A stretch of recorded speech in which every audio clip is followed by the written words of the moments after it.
খুশবু kitchen আপনাদেরকে সবাইকে স্বাগত। আজ আমি একটা দারুণ রেসিপি নিয়ে হাজির হয়েছি, আর এই রেসিপিটা হলো পালং পুরি।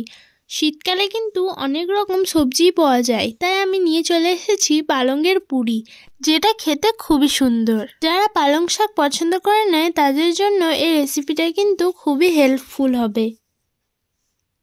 তো এই পালং পুরিটা রেডি করার জন্য সর্বপ্রথম আমি নিয়ে নিয়েছি পালং শাক।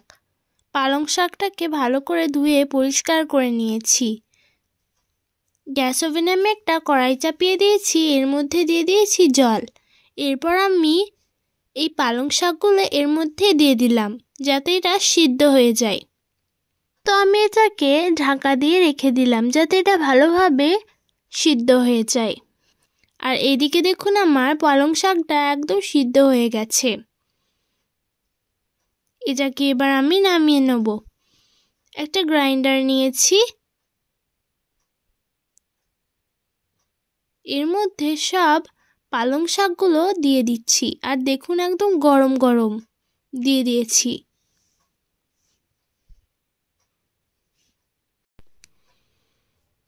তো দেখুন আমার সবগুলো দেওয়া হয়ে গেছে। এরপর আমি এটাকে গ্রাইন্ড করে নেব। আর এদিকে দেখুন আমার এটা গ্রাইন্ড করা হয়েও গেছে। আর দেখুন খুব সুন্দরভাবে এটা গ্রাইন্ড হয়ে গেছে। এই পালং পুরিটা আপনারা চিকেন কষা বা ঘুগনি দিয়েও পরিবেশন করতে পারেন। তো প্রথমে আমি একটা বোল নিয়েছি,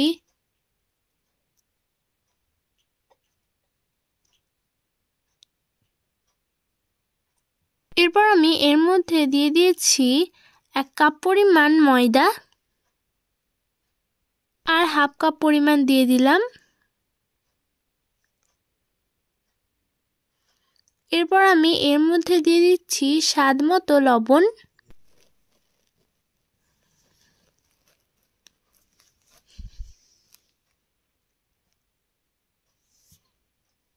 আর দিয়ে দিচ্ছি জিরে, গোটা জিরে। তো এর মধ্যে এবার দিয়ে দিচ্ছি তেল। নিয়ে এটাকে হাতে করে ভালোভাবে মিক্স করে নিতে হবে।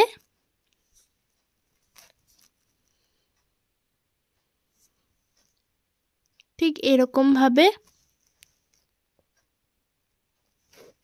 এরপর যেটা আমি অ্যাড করব সেটা হলো ওই পালং শাকের পেস্টটা। আসলে এটা দেওয়ার পর কোনো রকম জল লাগবে না, এটা দিয়েই মাখানো হয়ে যাবে। তো দেখুন আমি এটাকে ভালো করে মেখে নিচ্ছি।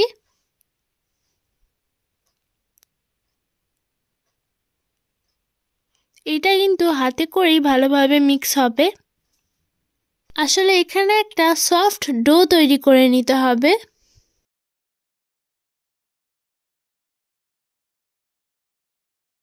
তো দেখুন এটা আমার একটা সফট ডোয়ে পরিণত হয়েছে।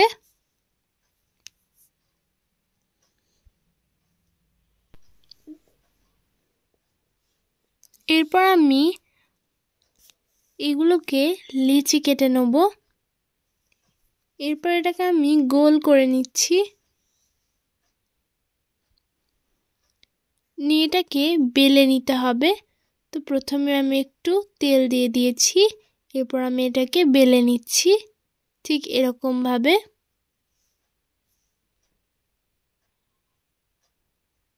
এই পালং শাকের পুরিটা কিন্তু অসাধারণ টেস্ট, একবার হলে ট্রাই করে দেখবেন। তো দেখুন এটা আমার বেলা হয়ে গেছে। এটাকে আমি একটা প্লেটের ওপর দিয়ে দিচ্ছি। এরকমভাবেই আর একটাকে রেডি করে নিতে হবে। আপনার বোঝার সুবিধা হয় তাই আমি আর একটা বানিয়েও দেখিয়ে দিচ্ছি।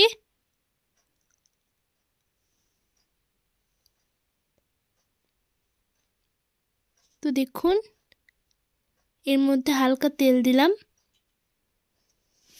এরপর আমি এটাকে বেলে নিচ্ছি ঠিক এরকম ভাবে।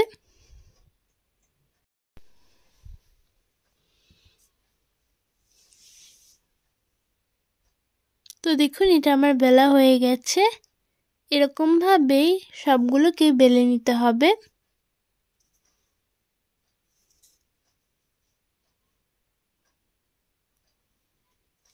তো দেখুন আমার সবগুলো বেলা হয়ে গেছে। গ্যাস ওভেনে আমি একটা কড়াই চাপিয়ে দিয়েছি।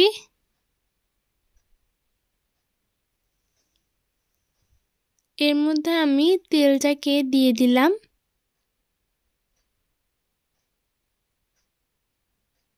কিছুক্ষণ পর দেখুন তেলটা গরম হচ্ছে।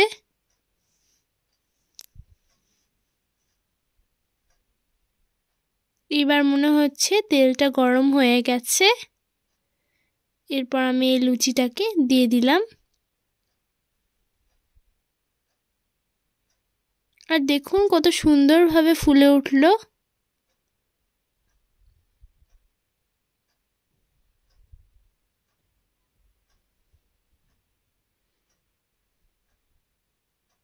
খুবই সুন্দর হয়েছে। আর দেখুন সবগুলোই কিন্তু আমার খুবই সুন্দরভাবে ফুলছে। এটাকে আমি ছেড়ে দিলাম। আর দেখুন এটাও ধীরে ধীরে ফুলতে শুরু করে দিয়েছে। দারুণ লাগছে দেখতে। এটা একদম বলের মতো ফুলেছে। সবগুলোই কিন্তু এরকমভাবে ফুলবে, একদম ফুলকো লুচির মতো।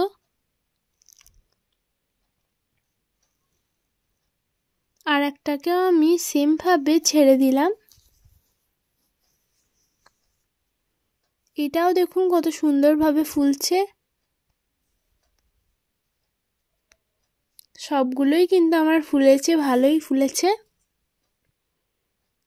এরকমভাবেই সবগুলোকে রেডি করে নিতে হবে।